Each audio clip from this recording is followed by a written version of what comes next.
What's up, everybody? This is the welding machine. Welcome back, guys. So we got a simple trailer repair right here.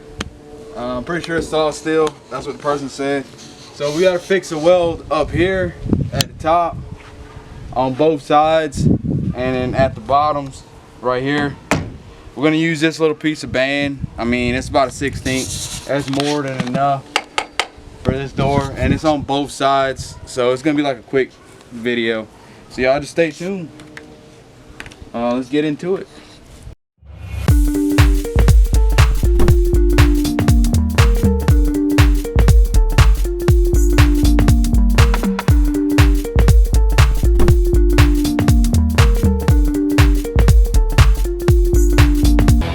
Alright guys, so one of the things I'm noticing, this crack, it resonated from a body seam that they had, that somebody put body, something like, it's like body sealant, but that's where it originated, from here, because there was nothing. I mean, that whole thing shouldn't be moving. It should be welded all the way.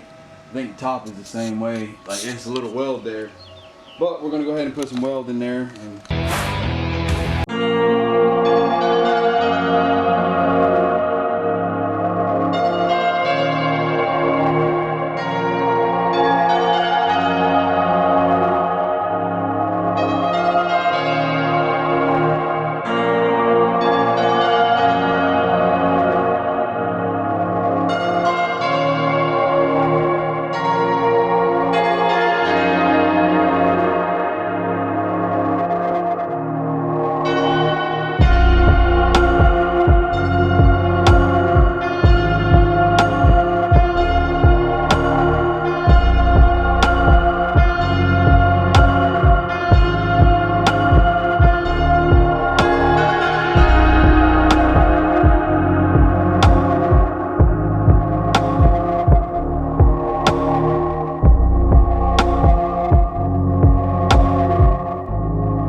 What you think? You think that's good? I mean, I think so. I think it looks like good. Or should I run one more?